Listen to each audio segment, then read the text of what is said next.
Hey, Jim, I want to ask you one thing on this. You've seen the Meltzer Cornette feud evaporate and stuff, or the relationship. Is one guy right and one guy wrong? Are both Probably of them not. wrong, or are both of them right? They're both right.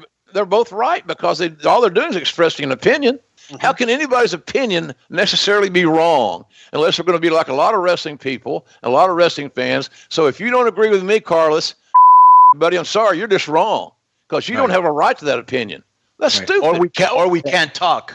That's even stupider. Right. So that's where I see that coming in. I don't know that either guy's wrong, quite frankly. And I'm not just splitting the fence here. Why don't JR don't want to commit because he likes both guys.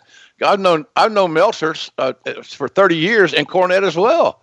So I've got a long time with these guys, and I hope that I hope that they patch all that stuff up. We don't need the business doesn't need to.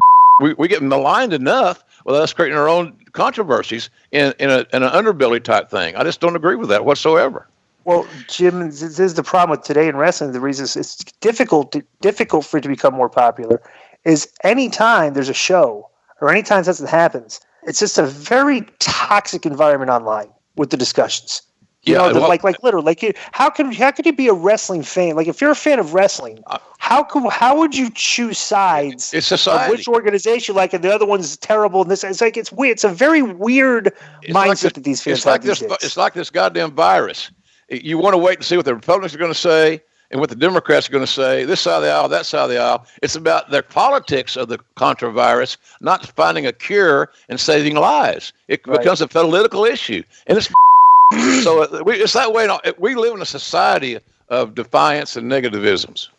Yeah, but the thing is like, this is what's very weird for the people that didn't grow up in our era. When you were growing up, Jim, I know that if you watch Walter Cronkite or Harry Reasoner, guys like that, they had credibility, correct? Yes, sir. And now I'll give you an example. Today, somebody sent me this thing where it said that CBS got busted because they were showing people from Italy in the hospital, and they were saying it was from New York. And I'm thinking to myself, really, CBS, you're gonna politicize this like That's everybody else is? You're gonna risk your credibility over it's ridiculous. And it's permeated everything. Yeah, it seeps into our business as well. And Disco, you're right. How can you be a true fan and criticize everything you see? What I would do if I were you, Mr. Criticizer, is not watch, because obviously it's upsetting you. And watch, it's pro wrestling, for God's sakes. Right. It's not meant or created to upset you and change your whole demeanor on your life. It just doesn't work that way. Right. How much? I'll be honest. I tell everybody, WWE got me to the point where I don't watch it anymore. It's like I've been in the wrestling business 27 years. I'm speaking from the perspective of somebody that stopped watching the show. So if people say, "Oh, well, you don't watch," it's like, yeah, I don't watch. I'm telling you why I don't watch. So maybe you would want to try to correct the things that you're doing that wrong to make me not watch, because there's a lot of people like me that aren't watching. Fix the tone of the show with the promos and start, fighting more when you wrestle. That's, to me, that's the two things. Like, if we address that over the next 4 or 5 years and can get guys that throw in good working punches instead of these forearms, which I can't stand. That's just me. I can't stand the forearms. I like the punches better. And just quit doing so many dives.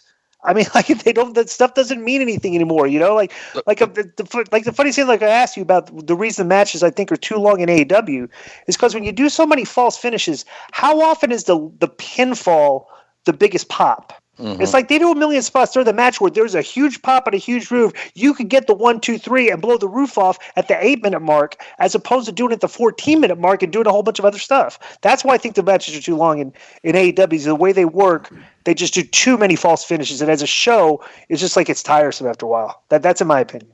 Well, and you got a right to that. And I don't agree with you, Disco, but I appreciate and respect your opinion. Right. So I'm not going to go on a Twitter tirade. And please block him on Twitter, Jim, for that comment.